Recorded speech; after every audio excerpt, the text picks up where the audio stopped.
এই চ্যানেলে পরক্রিয়া বিষয় নিয়ে অনেক রকমের ভিডিও করা আছে এবং অনেক তথ্য, অনেক শিক্ষণীয় বিষয় নিয়ে আলোচনাও করা আছে। বন্ধুরা, আজকে এই পরক্রিয়া বিষয় নিয়ে আরেকটু তথ্য আমরা জানব। নমস্কার, আমি ইমাকলতা আবার চলে এলাম আপনাদের মাঝখানে। আপনারা কেমন আছেন? আশা করছি ভালো। আমিও ভালো আছি। বন্ধুরা, আজকের বিষয় হলো পরক্রিয়ার ফলে এর কি পরিণতি হয় সেই বিষয় নিয়ে সংক্ষিপ্ত আলোচনা এখন করব। পরক্রিয়া বলতে আমরা বুঝি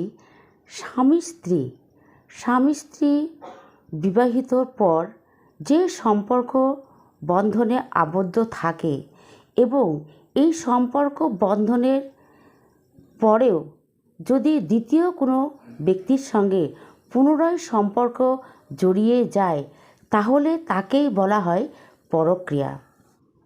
পরক্রিয়া কাজটি মারাত্মক ব্যাধি এবং যে এই কাজে একবার লিপ্ত হয়েছে পুনরায় তাকে এই কাজ থেকে বার হয়ে আসা খুব কঠিন হয়ে যায় এবং এই কাজের সঙ্গে লিপ্ত হওয়ার পর সহজে বার হয়ে আসতে পারে না এবং মারাত্মকভাবে এই পরক্রিয়ার সঙ্গে যুক্ত হয়ে থাকে।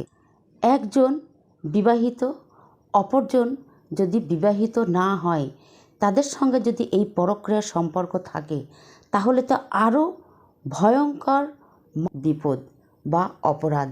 এর পরিণতি অনেক বড় বা মারাত্মক হতে পারে। প্রথম পরিণতি হয় মারাত্মক রোগে আক্রান্ত হয়, যে রোগ থেকে সহজে মুক্তি পাওয়া যায় না।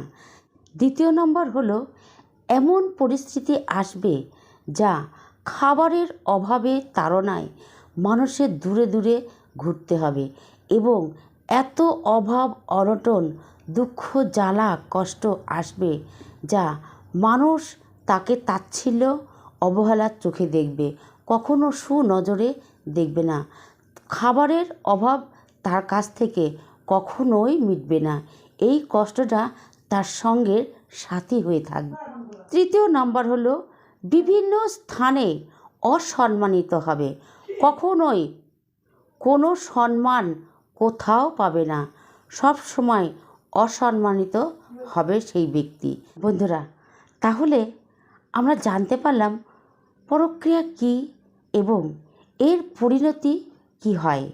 তাই সকলকে অনুরোধ, পরক্রিয়ার কাজ থেকে দূরে থাকুন এবং এই মারাত্মক পরিণতির হাত থেকে আমরা সকলে যেন বাঁচতে পারি এবং সকলে সুস্থ জীবনযাপন করতে পারি, সৎভাবে জীবনযাপন করতে পারি। এটাই আমাদের একমাত্র লক্ষ্য যেন থাকে। বন্ধুরা, সকলে সচেতন থাকি, সজাগ থাকি।